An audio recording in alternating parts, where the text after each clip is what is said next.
আমি পারি না আর পারি না, আমি কেন মরি না, আজরাইল কি চিনে না আমারে গো, আমি পারি না আর পারি না।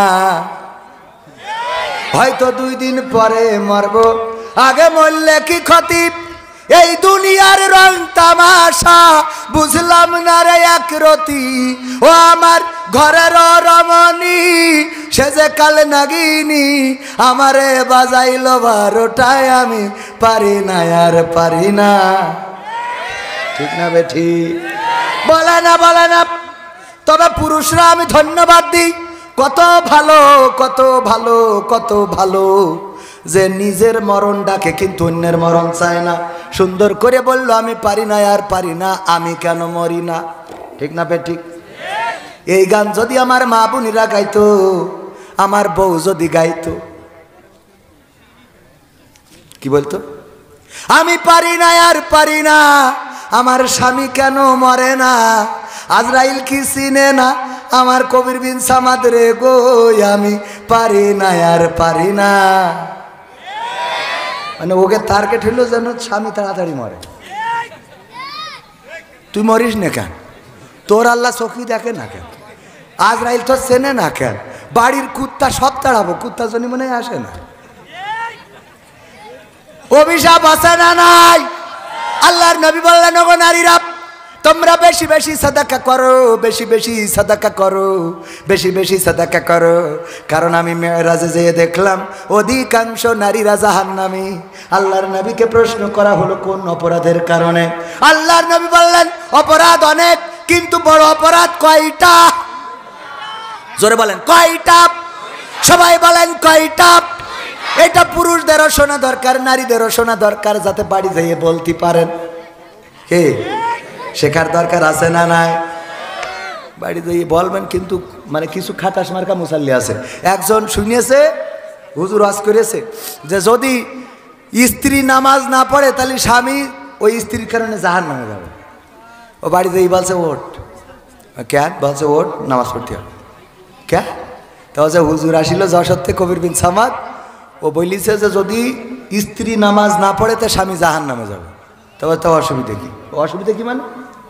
তোর বিয়ে করেছে আমি, তুই আমার বউ, তোর জন্য আমি জাহান্নামে জ্বলবো, তুই পাইছিস কি? এটা হবে না। ওঠ। বলছে যে আমি নামাজ না পড়লে তুমি জাহান্নামে। ঠিক আছে, তা নামাজ তো তুমিও পড়ো না। তা বলছে আমি আমার জন্য জাহান্নামে জ্বলবো, তোর অসুবিধা কি? কিন্তু তোর জন্য জ্বলবো কেন? আমার জন্য আমি জ্বলবো, তোর জন্য না। ওঠো, নামাজ পড়তে। বলছে রাত 12টার সময়, শীতের রাত, ডিস্টার্ব করি না, কালকেতে পড়বো। কি এর কালকে? আজকে তোর কোন পাগল রে আইলো আজকে? কবির বিন সামাদ। কোন পাগল আয় জ্বালাই। ঠিক আছে, কষ্ট করে যাই হোক উঠে উজু করে এসে এবার বলছে যে ঠিক আছে বলো, এখন এই রাত 1টার সময় কোন ওয়াক্তের নামাজ, কয় রাকাত, কি সূরা পড়বো, বৈঠাকে কি পড়বো, শেষ বৈঠাকে কি পড়বো, রুকু সিজদা কখন করবো? বলছে যা হয় পড়। আওয়াজ কমে যায় না? যায় না? যা হয় পড়। কয় যা হয় পড় মানে কি? এই রাত 1টার সময় তুমি, এই শীতের রাত, কুয়াশায় কিছু দেখা যায় না, টিউবকল ধরতে যেয়ে, টিউবকলের ডানটা ধরতে যেয়ে আমি আবার সামিয়ানার খুঁটি ধরে বসে আছি। এরকম হয় না? হয় না? কুয়াশায় একটা ধরতে যেয়ে আর একটা ধরা হয়ে যায়। আরে চোখ কত বড় নিয়ামত, কত কথা, মানে মনের মধ্যে তো খালি কথা আসে। আল্লাহ এই চোখ দিয়েছেন, কত বড় নিয়ামত। এক কানা চোরের দলে নাম লিখাইছে। বলছে তুই কানা চুরি করবি কি করে? বলছে আমার জন্যই তো সুবিধে। কি করে? বলছে আমি যখন চুরি করে আনবো, যদি ধরি ফেলে আমি বলবো আমি কানা, তো বুঝতে পারিনি, নিজের মনে করে নিয়ে চলে আইছি। তাহলে মায়েরও বেঁচে গেল, আবার চুরি করা হলো। যদি ধরতে না পারে তত নিয়ে চলে আসলাম। তো তা ভালো, ঠিক আছে। চোরের সর্দার বলছে সামনে তো কুরবানির ঈদ, তো তুই দেখ দিন ছাগল চুরি করা যায় কিনা। কানা বলছে খুব পারবো। কানা গেছে চুরি করতে, চুরি করে এনে ছাগল বাইতে রেখেছে মেহগনি গাছের খুঁটিতে। মেহগনি গাছের খুঁটিতে মানে মেহগনি গাছের গুড়ায় বেঁধে রাখার পরে পরের দিন সকালে চোরের যে আরো সাঙ্গ পাঙ্গ ছিল সবাই মালামাল জমা দেয়। কেউ সোনার গয়না, কেউ সোনার চেন, কেউ হাড়ি কড়াই, যে যা যার দায়িত্ব ছিল সব চুরি করে নিয়ে ওই যে চোরের সর্দারের কাছে দেয়, আর টাকা বুঝে নেয়। কানার বলল কানা তোর কি খবর? বলছে যাক বলিলেন তো করেছি। কি করেছিস? ওই যে বলিলেন সামনে কুরবানির ঈদ, ছাগল চুরি করতে, আমি ছাগল চুরি করে এনেছি। কয় কই? কয় ওই যে ওখানে গাছের সাথে বেঁধে রেখেছি। চোরের সর্দার তাকায় দেখে যে গাছের সাথে কি এর ছাগল, ওই গইলে একটা কুত্তা শুয়েছিল, ওই দড়ি দেয়নি বেঁধে থুয়ে দিয়েছে। কি শুয়েছিল? ছাগল আর কুত্তা, এটা তো বুঝতে হবে। রাত্রি চুরি করতে যে কুত্তা এনে বেঁধে থুয়ে দিয়েছে। কত বড় নিয়ামত আল্লাহ দিলেন চোখ গো আমার ভাইয়েরা। ওই কুয়াশার কথা বলতে যে এই কথা বললাম, আল্লাহ যাদের দৃষ্টি শক্তি দিয়েছে সবাই বলেন আলহামদুলিল্লাহ। আরো যারা বলেন আলহামদুলিল্লাহ। আল্লাহর শুকরিয়া আদায় করে শেষ করতে পারবেন না। চোখ যদি নষ্ট হয়ে যায় পৃথিবীর কিছু দেখবেন না। মাঝে মাঝে দেখবেন কুষ্টিয়ায় যদি মিরপুর বা অন্য শহরে যদি যান, ওই মোড়ের মাথায় থাল একখান রেখে খালি আল্লাহ আল্লাহ আল্লাহ আল্লাহ আল্লাহ আল্লাহ আল্লাহ আল্লাহ আল্লাহ আল্লাহ আল্লাহ আছে না নাই? এত ডাকা ডাকে, ওর যদি চোখ থাকতো তো গাঞ্জার ব্যবসা করতো। ঠিক না বেটি? চোখ আলারাই তো করে, ঠিক না বেটি? চোখ নেই বলে আল্লাহ আল্লাহ করে একদম তুফান তুলে ফেলছে। অথচ চোখ ফিরে দেন, ও যদি কোনোভাবে দৃষ্টি ফিরে পায় ও হবে চরম ধরনের খারাপ লোক। দুই একটা হেদায়েত হতে পারে, কারণ খারাপ লোকগুলো চোখ আলারাই তো খারাপ, কথা কয় না। ও যদি শুকরিয়া আদায় করতো, খালি চোখের জন্য সিজদায় পড়ে থাকবে, দুদিন পরে উঠবে। এই চোখের নিয়ামত আল্লাহ দিয়েছে, তাই দেখে আহারে এই পৃথিবী, ওই যে আলো কত সুন্দর। এক কানা হেরিকেন ধরাই নিয়ে রাত্রি যাচ্ছে, মানসি বলছে এই কানা তুই তো চোখই দেখিস নে, তাই এই রাত্রি হেরিকেন ধরাই নিয়ে বলছে আমি হেরিকেন ধরাইছি আমার জন্য না, তোকে দেখার জন্য, যাতে তোরা আবার আমার ঠুলমেরি খানার মধ্যে না ফেলিস। আমি কানা এটা তো ঠিক আছে, কিন্তু এই রাত্রি যতই কানা হই আমি দিনও যা রাইতো তা, কিন্তু তোরা যত চোখালা হইস রাত্রি কিন্তু দেখিস নে। আমার হাতে হেরিকেনটার জন্য বুঝতে পারবি যে এখানে কানা আছে, তা না হলে তো আমার এমনিতে কানা, আর যদি ধাক্কা দিয়ে ফেলাই দিস খানা, তাহলে তো পা ভেঙে আবার হাসপাতালে, ঠিক না বেঠিক? তা আমি হেরিকেন আমার দেখার জন্য নিনি, তোর দেখার জন্য, তুই যেন দেখি আমার মারিস না। কথা কি বোঝা গেছে? বোবা লোকে চলতে পারে বলতে পারে না, পঙ্গু লোকে বলতে পারে চলতে পারে না, কানা লোকে শুনতে পারে দেখতে পারে না, কালা লোকে দেখতে পারে শুনতে পারে না।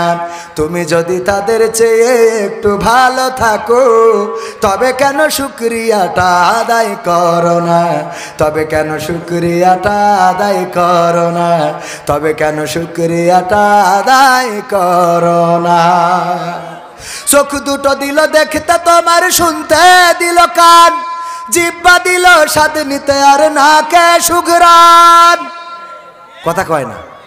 চোখ দুটো দিল দেখতে তোমার, শুনতে দিল কান, জিহ্বা দিল স্বাদ নিতে আর নাকে সুঘ্রাণ।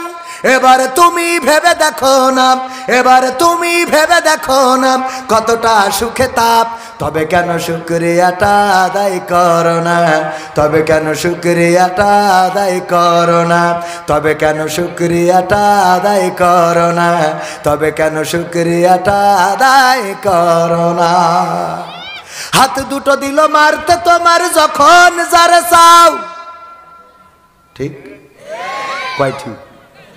এই হাত মারামারি করার জন্য এই হাত দিয়ে ভালো, কারণ বলছেন না এখন মারামারি করা যাবে, কারণ 16 বছর মায়ের খাইছি, এখন ঢিসুম ঢিসুম। হ্যাঁ, এরম হবে নাকি? হবে? মিজানুর রহমান আজহারি ভাই বলেছেন, এক দল খেয়ে চলে গেছে আর এক দল খাওয়ার জন্য বসে আছে। মহাভারত, আচ্ছা ও কথা না বলি আবার সমালোচনা করবে, এতে বিড়াল বেজার হয়ে গেছে, ঠিক না বেঠে? একদল খেয়ে চলে গেছে আর একদল খাওয়ার জন্য বসে আছে। আমি তো বুঝেছি যে এই দলের নাম হলো জামাত ইসলামের কথা বলেছে, কথা কয় না? হ্যাঁ, না বলছেন কেন? আপনি ধরে নেন যে হ্যাঁ, ধরেন এটা হ্যাঁ জামাতের কথা মনে করেই বলেছে, কারণ নাম ধরে বলেছে। তো জামাত তো খেপিনি, যারা খেপছে বুঝতে হবে, তাহলে তোমাকে সমস্যা আছে, কথা কয় না? তোরা না খেপলি তো বুঝতাম ভালো মানুষ, কথা কয় না? খেপা যাবে না তো, বরং কর্মে পরিচয় করে দিতে হবে। এই দেশে আর দুর্নীতিবাজদের কোনো ঠাঁই হবে না। এই দেশে দুর্নীতিবাজরা অনেক কিছু করেছে। কানাডাতে বাড়ি বানিয়েছে, সুইজারল্যান্ডে টাকা রেখেছে, সিঙ্গাপুরে চিকিৎসা নিয়েছে, থাইল্যান্ডে পিকনিক করেছে, বেগমপাড়ায় বাড়ি করেছে, আর ছেলে পড়িয়েছে আমেরিকায়, মেয়ে পড়িয়েছে লন্ডনে। আগামীর বাংলাদেশে এটা হতে দেয়া হবে না। এই দাবি কি শুধু জামাতের? এই দাবি কি শুধু আলেমের? এই দাবি বাংলাদেশ জাতীয়তাবাদী শক্তিরও, বলেন ঠিক কিনা? সুতরাং যারা এই কথার সাথে একমত হবে না, ওরা আসলে জাতীয়তাবাদী দলের লোক নয়, ওরা অনুপ্রবেশকারী। ঠিক না বেঠে? কোত্থেকে এলো ওরা?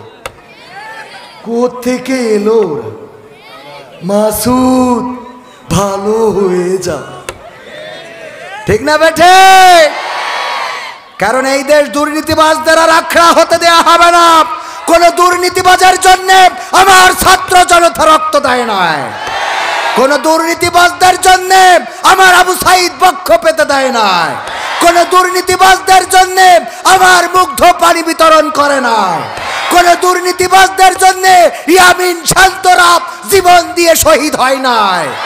বরং এই বাংলাদেশ চলবে কোরআনের আইন দিয়ে, সৎ লোকের শাসন দিয়ে।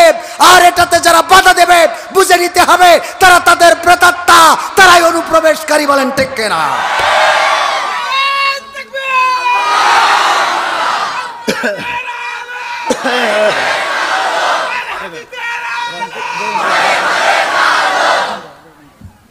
সম্মানিত ভাইয়েরা, আমার কথার সাথে কি একমত আছেন? ডাক্তার শফিকুর রহমান সাহেব বলেছেন মাহফিলে রাজনীতির আলাপ না করতে। এটা কি তিনি ঠিক বলেছেন? অবশ্যই ঠিক বলেছেন। অবশ্যই এক লাইন শুনেই লাভ দিলে হবে না, পরের লাইন শোনা